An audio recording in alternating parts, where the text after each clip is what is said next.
25 août 1944.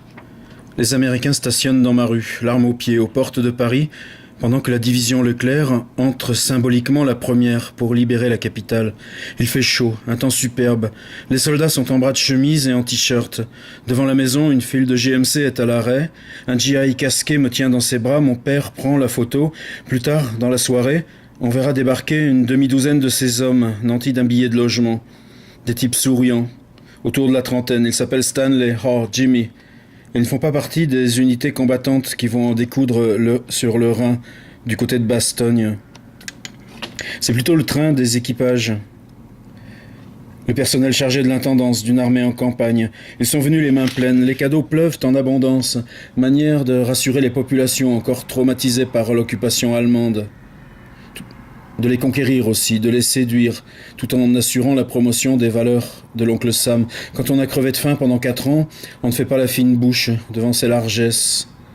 Des poulets congelés qui vous donnent l'onglet en les préparant, des rations K pleines de vitamines, des cigarettes Lucky Strike et Philip Morris,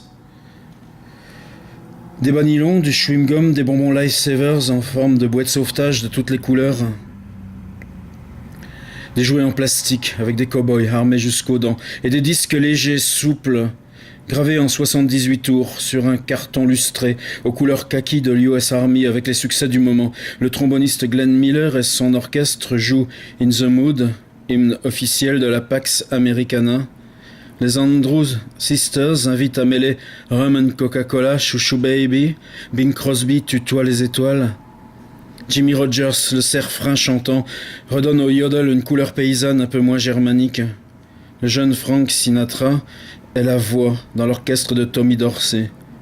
Et peut-être que l'un d'eux a ramené du fond de sa campagne du Kentucky un thème de bluegrass ou une chanson de la famille Carter, Bury Me Under the Weeping Willow. Le phonographe trône au centre du salon où l'on danse en riant très fort. La présence amicale et respectueuse de ces hommes suscite un sentiment de bonheur, de soulagement, d'euphorie parfois. C'est ma première vision de l'Amérique, celle de libérateur.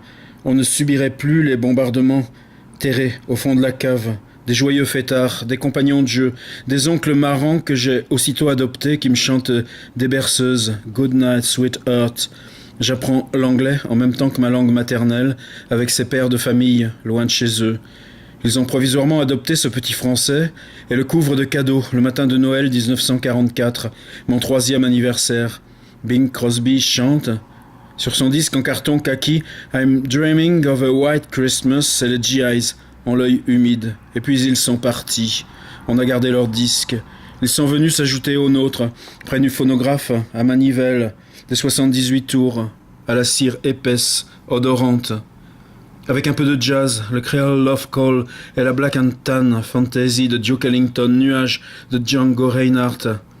Et beaucoup d'orchestres de danse, foxtrot, valse et tango. Mes parents aiment danser.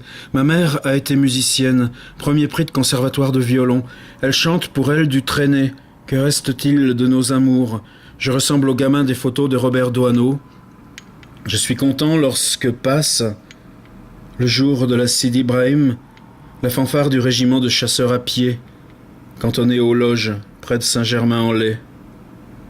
Peut-être que je suis pour en profiter plus longtemps, peut-être que je la suis pour en profiter plus longtemps. J'ai appris beaucoup plus tard que Miles Davis avait aussi aimé les fanfares militaires.